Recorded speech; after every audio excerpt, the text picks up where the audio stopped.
Bismillahirrahmanirrahim. Assalamualaikum warahmatullahi wabarakatuh. Alhamdulillahi rabbil alamin. Wassalatu wassalamu ala rasulillah. Wa ashhadu an la ilaha illallah wahdahu la syarika lah. Wa ashhadu anna muhammadan abduhu wa rasuluhu wa ba'd. Ikhwatal Islam, kaum muslimin wal muslimat, semoga Allah subhanahu wa ta'ala merahmati kita semua. Pada pertemuan kali ini kita akan membahas tentang berpaling dari agama. Kaum muslimin wal muslimat rahimani Allahu wa iyyakum ajma'in. Allah subhanahu wa ta'ala berfirman, "Wa man adlamu mimman dzukkira bi ayati rabbih fa'arada 'anha wa nasiya ma qaddamat yadah." Surat Al-Kahfi ayat 57. Dan barang siapa yang lebih zalim daripada orang yang diperingatkan dengan ayat-ayat Tuhannya, kemudian ia berpaling darinya, dan ia lupa terhadap apa yang telah ia lakukan dari dosa-dosa. Asy-Syaikh As-Shinqiti rahimahullah mentafsirkan ayat ini. Beliau berkata, maksud dari ayat tersebut adalah bahwa tidak ada orang yang lebih zalim terhadap dirinya sendiri, melainkan orang yang ketika diberikan peringatan dengan ayat-ayat Allah dari Al-Quran, kemudian ia berpaling darinya, berlari dan memerangi ayat-ayat Allah. Dan pada saat itu pula ia lupa terhadap dosa-dosa yang ia perbuat. Ia lupa terhadap dosa yang ia perbuat, baik dosa-dosa yang telah lampau maupun dosa ketika ia memerangi dan berpaling dari ayat-ayat Allah subhanahu wa ta'ala.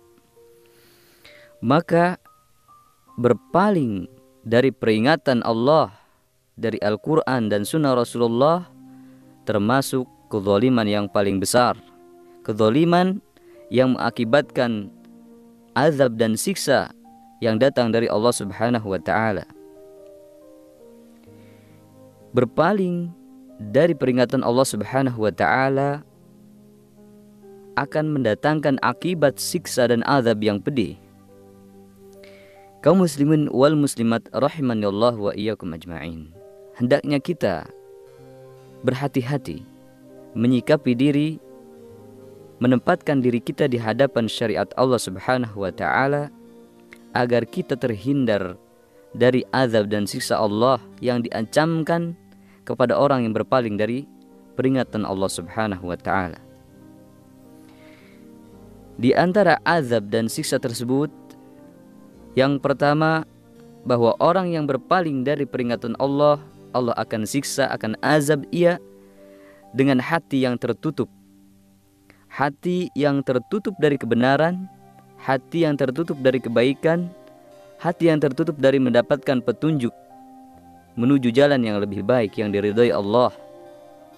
Allah subhanahu wa ta'ala memperingatkan ancamannya dalam firman-Nya, "Inna ja'alna ala qulubihim akinnatan ay yafqahuhu wa fi adhanihim waqra wa in tad'uhum ilal huda fala yahtadu idzan abada."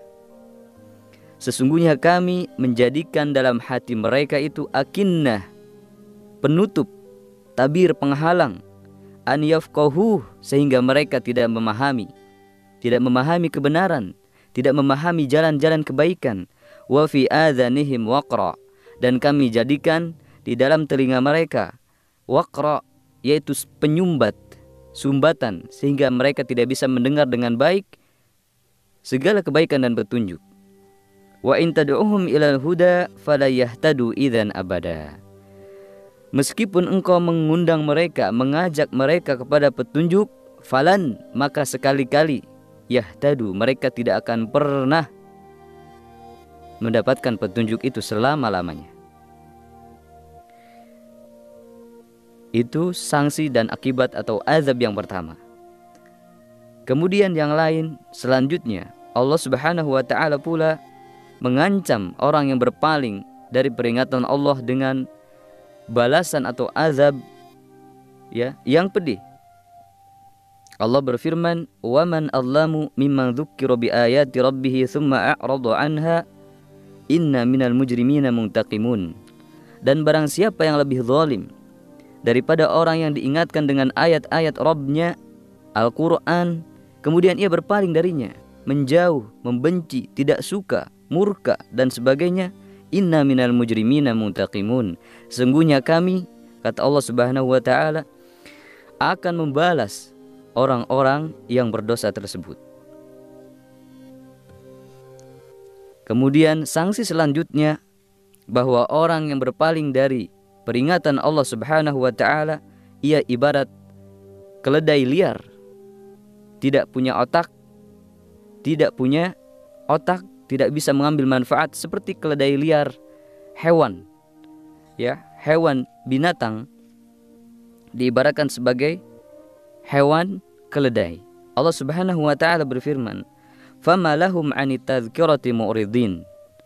Mengapa mereka berpaling dari peringatan? Ka'annahum humurun mustanfirah, seolah-olah mereka itu keledai liar yang terkejut berlari. Farrat min qaswarah, mereka berlari seolah terkejut berlari dari singa, takut diterkam oleh binatang buas singa. Ya. Kemudian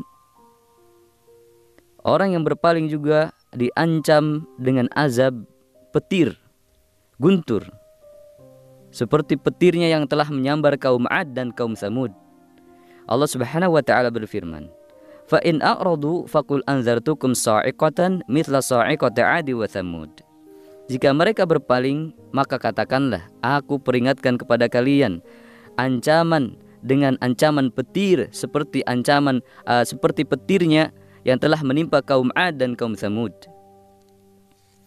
Selanjutnya, orang yang berpaling dari peringatan Allah pun diancam dengan kehidupan yang sempit di dunia, dan di akhirat ia akan mendapatkan azab dalam keadaan buta.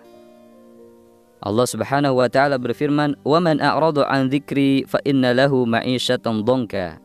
Barang siapa yang berpaling dari peringatanku, maka sesungguhnya ia akan mendapatkan kehidupan yang sempit. Wa nahsyuruhu yaumal qiyamati a'ma. Dan kami akan kumpulkan ia pada hari kiamat dalam keadaan buta. Kemudian dalam ayat selanjutnya Allah melanjutkan mengkisahkan orang yang buta ini.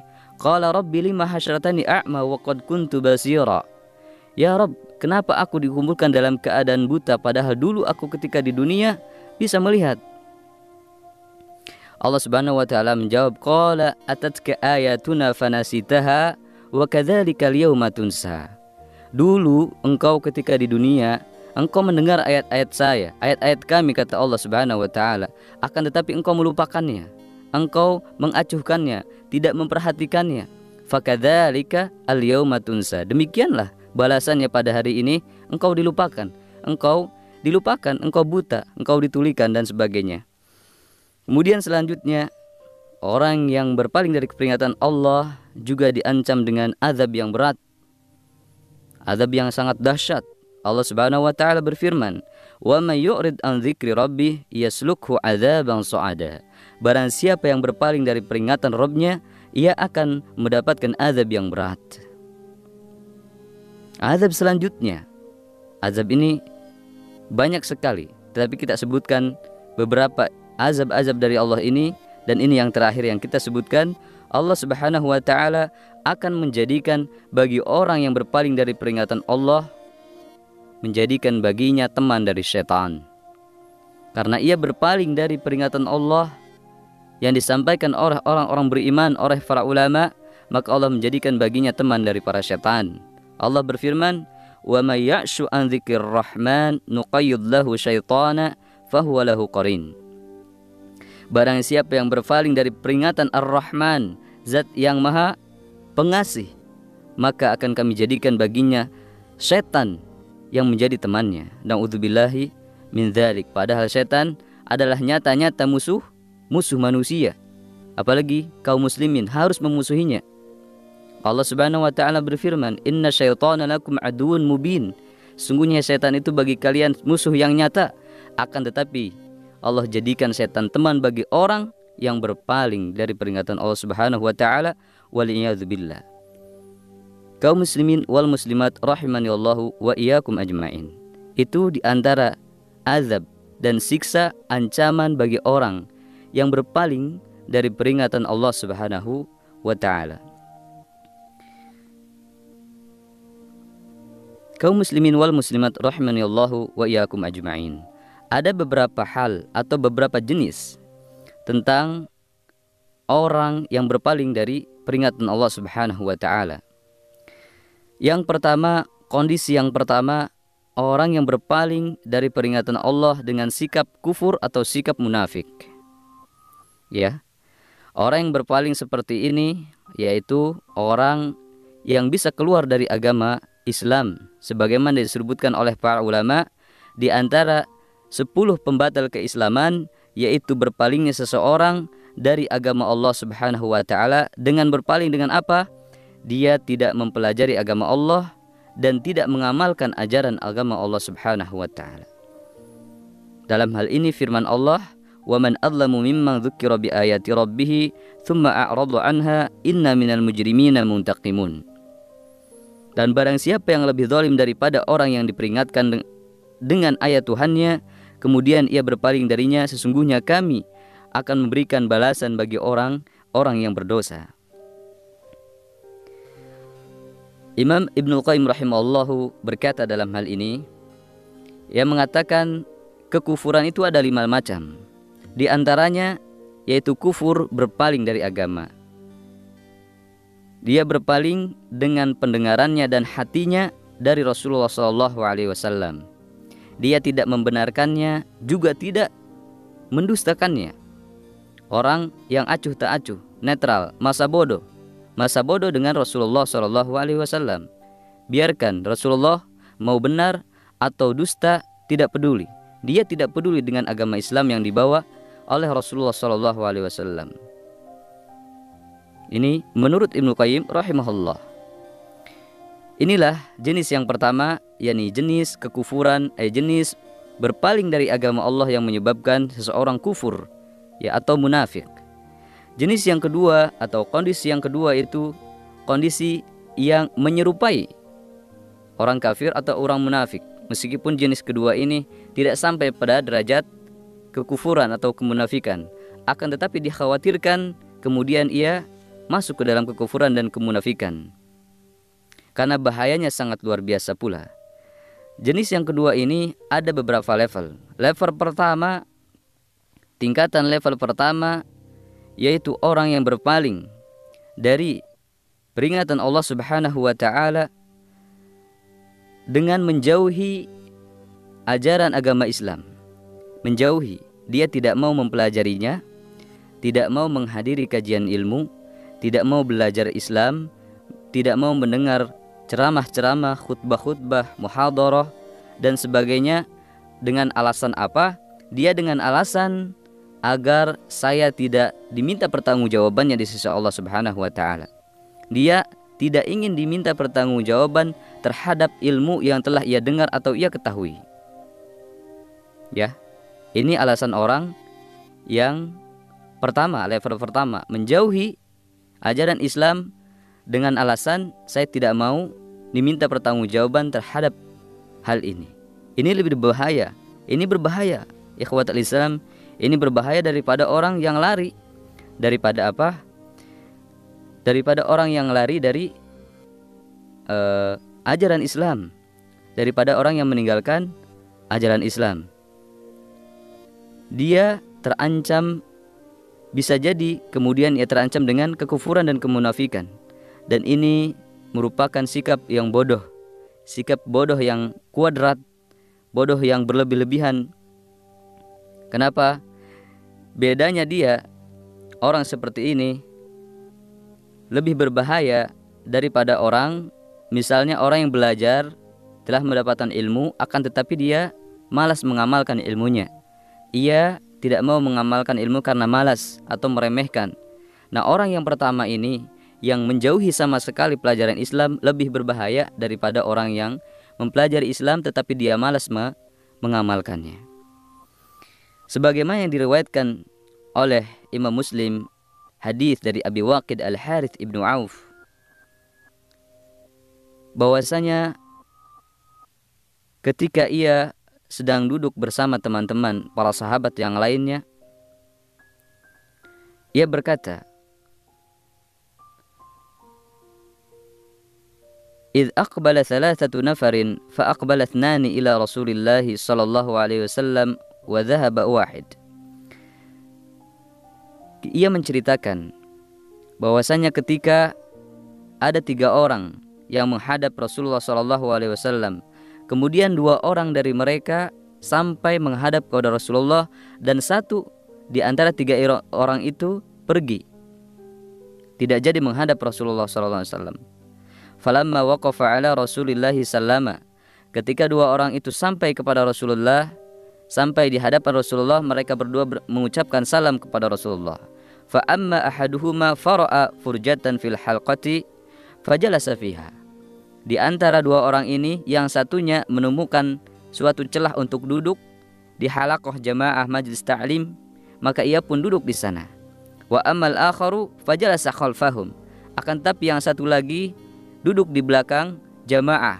Dia terakhir di belakang jamaah, tidak menemukan tempat duduk di depan. Wa ammal akhar fa adbaru zahiba. Akan tetapi orang yang ketiga itu dia pergi, tidak duduk di majelis ilmu. Falamma faragha Rasulullah sallallahu alaihi wasallam qala. Ketika Rasulullah sallallahu alaihi wasallam selesai mengisi kajian ilmu, Rasulullah bersabda, "Ala ukhbirukum anin nafari thalatha." Saya akan mengabarkan kepada kalian cerita tentang 3 orang. Tentang 3 orang. Amma ahaduhum fa'awa ila Allah fa'awahullah. Adapun yang satunya, ia mencari tempat kepada Allah Subhanahu wa taala. Ia mencari tempat di sisi Allah. Ia semangat untuk mencari ilmu, ikhlas karena Allah, fa'awahullah, maka Allah pun memberikan tempat kepadanya. Ia mendapatkan tempat duduk. Wa ammal akhar fastahya Allahu minhu. Akan tetapi orang yang kedua, ia merasa malu, maka Allah pun malu kepadanya. Orang yang kedua itu yang duduk di belakang, paling belakang dari jamaah kajian ilmu. Wa ammal akhar fa'aradallahu anhu. Kata Rasulullah, adapun yang satu lagi, ia berpaling, fa'aradallahu anhu, maka Allah pun berpaling darinya. Kaum muslimin wal muslimat rahimani Allah wa iyyakum ajma'in. Ini level yang pertama. Level yang kedua yaitu orang yang berpaling dari peringatan Allah, dari ajaran Islam, karena ia merasa cukup, sombong. Ia merasa telah memiliki banyak ilmu, ia telah merasa pintar, ia telah merasa faham, sehingga ia tidak perlu lagi duduk di majelis yang pernah ia dengar, di majelis yang pernah ia pelajari. Ikhwatal Islam rahimani Allah wa iyyakum ajma'in. Padahal para ulama salaf rahimahullahu ta'ala, mereka tidak bosan-bosan dalam menuntut ilmu, tidak bosan bahkan mengulang ilmu, tidak bosan untuk kemudian bertanya kembali tentang ilmu, meskipun mereka telah memahaminya, meskipun mereka telah mengamalkannya. Ini level yang kedua, yaitu level orang yang berpaling dari ajaran Islam, dari peringatan Allah karena sebab sombong, merasa diri cukup, merasa diri pintar. Wal'iyadzubillah. Level yang ketiga yaitu orang yang berpaling dari ajaran Islam, dari peringatan Allah karena kebodohannya, ketidaktahuannya tentang kemuliaan ajaran Islam, tentang kemuliaan ilmu syar'i. Padahal ilmu syar'i, sebagaimana dikatakan para ulama, merupakan kebutuhan manusia yang paling utama. Imam Ahmad ibnu Hanbal rahimahullah berkata, hajatun nasi ilal ilmi syar'i a'zam min hajatihim ila ta'ami wa syarab. Kebutuhan manusia kepada ilmu syar'i lebih besar daripada kebutuhan mereka kepada makanan dan minuman. Sebagaimana diriwayatkan oleh Imam Muslim, hadis Uqbah ibnu Amir, ia berkata, kharaja ilaina Rasulullah sallallahu alaihi wasallam wa nahnu fi suffah. Rasulullah sallallahu alaihi wasallam keluar menuju ke kami, dan kami ketika itu berada di Suffah, sebuah tempat di pojokan masjid. Faqal, Nabi sallallahu alaihi wasallam berkata, ayyukum yuhibbu an yaghduwa kulla yawmin ila Budhan aw ila Aqiq? Mana yang kalian sukai setiap pagi kalian pergi ke daerah Budhan atau Aqiq, fayatiya minhu binaqataini kaumawain. Kemudian ia seorang itu datang dari Budhan atau Aqiq itu dengan membawa 2 onta yang punuknya besar, onta yang paling bagus. Fi ghairi itsmin wala qati'ati rahmin. Perjalanannya itu menuju ke sana tidak ada tujuan dosa, tidak ada untuk memutuskan silaturahim. Maka para sahabat berkata, "Qulna ya Rasulullah, wahai Rasulullah, kulluna nuhibbu dzalik." Kami semua suka itu semua. Tidak ada pilihan bagi kami mau ke Budhan, mau ke Aqiq, selama hasilnya seperti membawa 2 ekor unta yang sangat besar punduknya. Kata para sahabat, kulluna nuhibbu dzalik. Kami semua mencintai itu, menyukai itu. Qala Rasulullah menjawab, fala an yaghduwa ahadukum ilal masjid faya'lam aw yaqra ayatayn min kitabillah khairun lahu min naqatain. Seandainya ada di antara kalian yang pergi ke masjid kemudian ia mendapatkan ilmu dari masjid tersebut, atau ia membaca 2 ayat dari Al-Quran, maka itu lebih baik baginya daripada unta tersebut. 2 ayat Al-Quran lebih baik daripada 2 unta yang gemuk, yang memiliki punuk yang sangat besar, yang sangat bagus. Kemudian Rasulullah melanjutkan, wa thalathin khairun lahu min salat. 3 ayat, membaca 3 ayat Al-Quran lebih baik daripada 3 ekor unta itu. Wa arba'un khairun lahu min arba'in. Dan 4 ayat Al-Quran lebih baik baginya daripada 4 ekor unta itu. Wa mithli a'dadihinna minal ibil. Dan lebih baik daripada jumlah yang banyak daripada unta. Yakni semakin banyak kita membaca Al-Quran di masjid, di rumah Allah subhanahu wa ta'ala, maka semakin besar, semakin agung pahalanya daripada sejumlah unta yang ada. Taib. Kemudian Abi Darda menceritakan sebagaimana diriwayatkan oleh Imam Ahmad dalam musnadnya, bahwa Nabi SAW bersabda, man salaka tariqan yatlubu fihi ilman salakallahu bihi tariqan ila jannah. Barang siapa menuntut sebuah jalan, di jalan itu ia menuntut ilmu, sebuah ilmu saja, maka Allah subhanahu wa ta'ala akan memudahkan baginya, menjadikan baginya sebuah jalan ke surga. Wa innal malaikata la tad'u ajnihataha ridwan li talibil ilmi. Dan bahwa para malaikat akan mengepakkan sayapnya, membentangkan sayapnya sebagai tanda keridhaan mereka kepada penuntut ilmu. Wa innahu la yastaghfiru lil alim man fis samawati wal ardi hatta al hitanu fil ma. Dan bahwasanya malaikat itu akan memohonkan, bahwasanya akan memohonkan ampun kepada orang yang berilmu, makhluk di langit dan di bumi. Sampai ikan di lautan akan memohonkan ampun kepada orang yang berilmu. Wa fadlul alimi 'ala al-'abid ka fadlil qamar 'ala sa'iril kawakib. Dan keutamaan orang yang berilmu dari orang yang beribadah, keutamaan orang yang berilmu dari orang yang beribadah seumpama keutamaan bulan terhadap bintang-bintang yang lain. Bintang-bintang yang lain itu diibaratkan orang yang beribadah, sedangkan bulan purnama atau bulan diibaratkan orang yang alim. Maka orang yang alim ibarat bulan purnama atau ibarat bulan yang lebih baik daripada bintang-bintang. Innal ulama hum warathatul anbiya. Para ulama adalah ahli waris para anbiya. Lam yarithu dinaran wala dirhama. Akan tetapi para anbiya tidak mewariskan dirham ataupun dinar. Wa innama warithul ilma. Akan tetapi para anbiya mewariskan apa? Mewariskan ilmu. Faman akhadahu akhadha bihadhin wafir. Dan barang siapa telah mengambil ilmu tersebut, maka ia telah mengambil dengan bagian yang sangat wafir, sangat banyak sekali. Kaum muslimin wal muslimat rahimani Allahu wa iyyakum ajmain. Kita memohon kepada Allah Subhanahu wa taala, semoga Allah berkenan memberikan taufik dan hidayahnya kepada kita, akan memberikan petunjuknya agar kita senantiasa diberikan hati yang tunduk kepada peringatan-peringatan Allah, kepada ajaran-ajaran syariat Allah yang datang dari Al-Quran maupun dari sunnah Rasulullah sallallahu alaihi wasallam. Walhamdulillahirabbil alamin. Wassallallahu wassalamu ala nabiyina Muhammadin wa ala alihi wa ashabihi ajma'in. Wassalamualaikum warahmatullahi wabarakatuh.